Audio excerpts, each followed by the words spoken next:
Di pertemuan ke-16 HTN atau Hukum Tata Negara akan membahas tentang perdagangan manusia dan kasus prostitusi online. Perdagangan orang, khususnya bagi kaum perempuan dan anak, bukan merupakan masalah yang baru di Indonesia serta bagi negara-negara lain di dunia.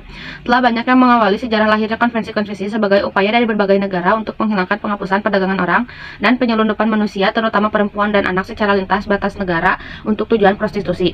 Sebagai perbandingan bahwa perdagangan orang dan penyelundupan manusia merupakan kejahatan dengan nilai keuntungan terbesar ketiga setelah kejahatan penyelundupan senjata dan peredaran narkoba. Perdagangan orang atau trafficking menurut definisi dari pasal 3 Protokol PBB berarti perekrutan, pengiriman, pemindahan, penampungan, atau penerimaan seseorang dengan ancaman atau penggunaan kekerasan atau bentuk-bentuk lain dari pemaksaan, penculikan, penipuan, kebohongan, atau penyalahgunaan kekuasaan atau posisi rentan atau memberi atau menerima pembayaran atau memperoleh keuntungan agar dapat memperoleh persetujuan dari seseorang yang berkuasa atas orang lain untuk tujuan eksploitasi.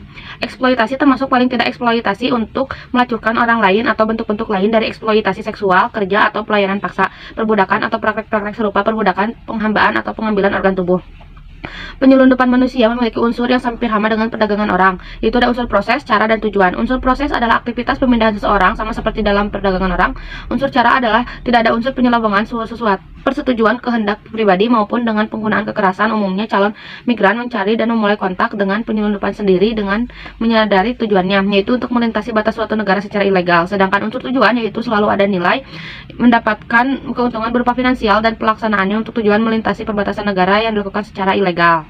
ICJR menyoroti kasus kriminalisasi yang menimpa artis Cassandra Angeli. Cassandra ditetapkan sebagai tersangka bersama 3 rekannya dalam kasus prostitusi online.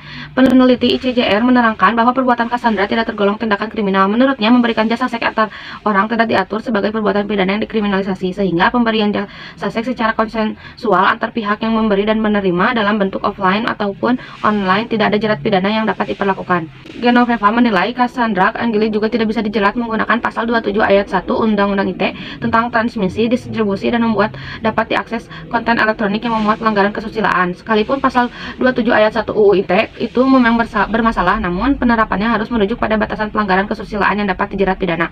Sesuai dengan ketentuan KUHP sebagai dasar adanya kriminalisasi UU ITE, konten melanggar kesusilaan yang dapat dijerat pidana adalah apabila ditujukan kepada umum, kalaupun di ruang privat, tapi orang yang ditujukan tidak berkehendak atau juga ditujukan kepada anak. Lebih lanjut, pada 2020 lalu tiga institusi Kominfo, Kejaksaan, dan Kepolisian telah menerbitkan pedoman implementasi pasal-pasal dalam Undang-Undang ITE. Untuk penerapan pasal 27 ayat 1 UU ITE ini, pedoman implementasi tersebut menyebutkan perujukan pada UU ITE pornografi dan KUHP, sehingga seharusnya pasal ini tidak dapat menjerat hubungan privat termasuk perihal pemberian dan penerimaan jasa seks.